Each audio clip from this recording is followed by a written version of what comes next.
ایک طبقہ جو ہے وہ بھی واویلا نہ کرے، دکھ آ جائے تو دکھ کو برداشت کرے، اللہ دکھ پر صبر کرنے پر بھی اجر رکھا ہوا ہے۔ ایک خاتون حضور کی خدمت میں حاضر ہوئی، حضور مرگی کے دورے پڑتے ہیں تو میرے لیے دعا کرو کہ میں جب گرتی ہوں تو میرا سطر بھی کھل جاتا ہے۔ تو آقا کریم نے فرمایا اگر تو کہے تو میں دعا کر دوں، اور اگر تو صبر کر تو تجھے اللہ جنت عطا فرمائے گا۔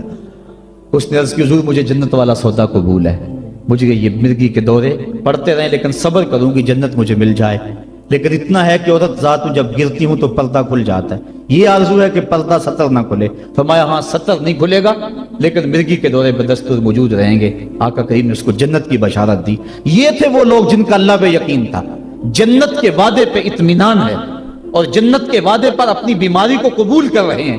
ہم تھوڑا سا دکھ جھیلتے ہیں تو وابلہ مچا دیتے ہیں۔ قرآن نے دونوں کو جو ہے وہ آئینہ دکھایا اور رستہ بتلایا کہ جو محروم طبقے ہیں، غریب طبقے ہیں، دکھی طبقے ہیں، وہ صبر کا دامن نہ چھوڑیں، وہ اپنی غربت کو تماشا نہ بنائیں، اور دوسری طرف جن کو دولت کی فراوانی دی گئی ہے، جن کو صحت و عافیت دی گئی ہے، وہ اپنی عافیت قدوں میں بیٹھ کے عید کی خوشیاں نہ منائیں، بلکہ وہ ان لوگوں تک پہنچے جو دکھی ہیں، جن کے گھروں کے چراغ بجھے ہوئے ہیں، جن کے گھر کے اندر روشنی نام کی چیز کوئی نہیں، جس کے گھر کے اندر سے ضیائیں اور خوشیاں روٹھ گئی ہیں، وہ ان کی خوشیاں ان کے گھر کی دہلیز تک پہنچانے کی کوشش کریں۔ عرش کا رب بڑا مہربان ہوگا، ان کے اوپر اپنی چھم چھم رحمتوں کا نزول فرمائے گا۔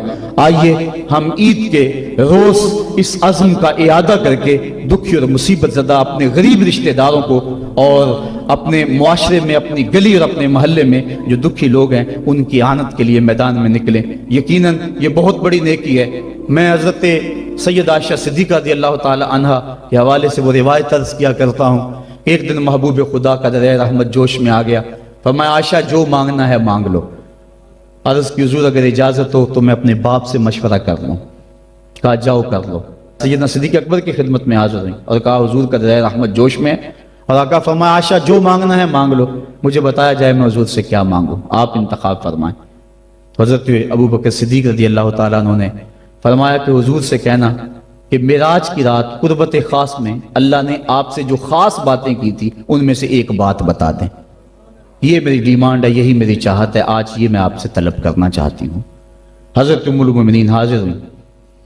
اللہ اکبر۔ حضور نے پوچھا عائشہ مانگو جو مانگنا ہے۔ عرض کی حضور معراج کی رات جب قربت خاص میں آپ پہنچے تھے اور آپ کے مالک نے آپ سے راز و نیاز کی کچھ باتیں کی تھیں، میری آرزو ہے ان راز کی باتوں میں سے ایک بات مجھ کو بتا دیں۔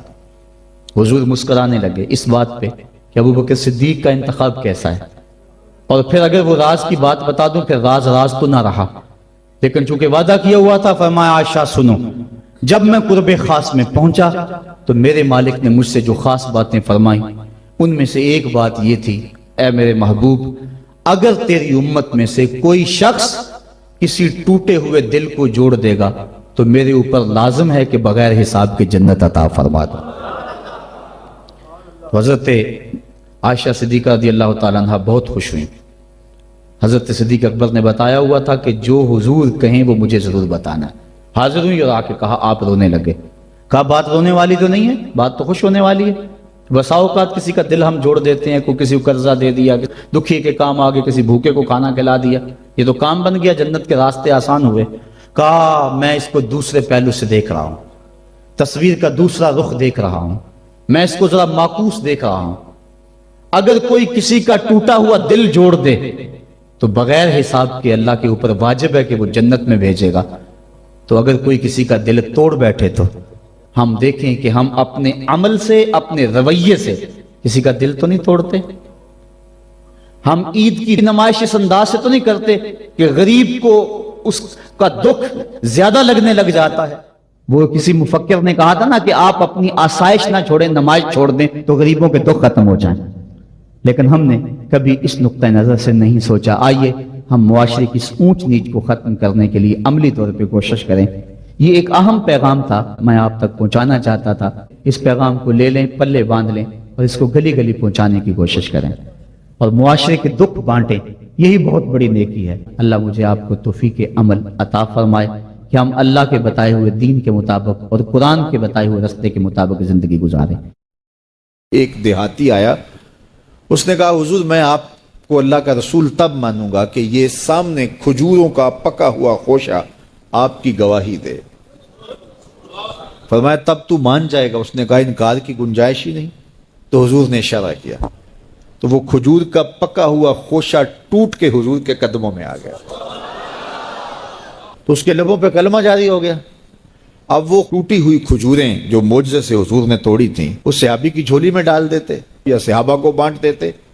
وہ فخر کرتے ہم نے حضور کے ہاتھوں سے یوں توڑی ہوئی کھجوریں کھائی. یہ بڑی بات ہوتی، اعزاز ہوتا. لیکن حضور جانتے تھے قرب قیامت میں کمانوں سے نکلے ہوئے تیروں کے رخ موڑ دیے جائیں گے. اللہ اکبر. تو حضور علیہ الصلوۃ والسلام نے کہا کہ مان لیا؟ اس نے کہا جی میں مان گیا. وہ یہ بھی کہہ سکتا تھا کہ ہوا کا تیز جھونکا آیا اور اتفاق ایسا ہو گیا جس آج کل لوگ بات کرتے تو وہ ٹوٹ کے گر گیا. تو حضور نے اس کھجور کے گچھے سے مخاطب ہو کے کہا تجھے جس کام کے لیے بلایا تھا وہ ہو گیا، اب واپس جا کے جڑ بھی جا. صرف توڑنا نہیں جانتے، جوڑنا بھی جانتے. اللہ اکبر. تو ہر دور کا فخر میرے حضور کا کوئی نہ کوئی معجزہ توڑتا ہوا دکھائی دیتا. لیکن دو دور حضور کے بڑے اہم دور تھے. ایک جب حضور تشریف لائے تو یہ زبان و بیان کے عروج کا دور تھا، تو سب سے بڑا معجزہ قرآن دیا گیا. اور دوسرا میرے حضور کا اہم ترین دور قرب قیامت کا ہے. اور قرب قیامت میں انسانی عروج کی کہانیاں سننے میں آنی تھی اور سائنس کا ارتقاء ہونا تھا اور لوگوں نے اپالو 11 کے ذریعے چاند پر جانے کی بات کرنی تھی. اللہ کے محبوب کو دوسرا بڑا معجزہ معراج دیا گیا کہ سائنسدان الٹی چھلانگیں بھی لگاتے رہیں، میرے محبوب کے وہاں قدم پہنچیں گے جہاں کسی کا خیال بھی نہیں پہنچ سکتا، جہاں کسی کا تصور بھی نہیں پہنچ سکتا وہاں میرے حضور کے قدم پہنچے. باقی رہی بات چاند پہ جانے کی، تو لوگ چاند پہ جا کے فخر کرتے ہیں، میرے حضور تو چاند کو قدموں میں بلا کر بھی فخر نہیں کرتے. چاند پر پہنچ جانا حقیقت صحیح، چاند قدموں میں لانا بڑی بات ہے. اور دوسری بات، لوگ چاند پہ گئے تو انسانیت کے لیے کیا لائے؟ وہ کہتے تھوڑی سی مٹی اٹھا لائے تھے، یہ چاند کی مٹی ہے. تو زمین پہ مٹی پہلے تھوڑی تھی کہ اور آگے خاک ڈال دی چاند کی. آج چاند پہ گئے بھی تو انسانیت کے لیے کیا لائے؟ اور حضور گئے تو امت کی بخشش کا مجدہ جاں فضا لے کے آئے.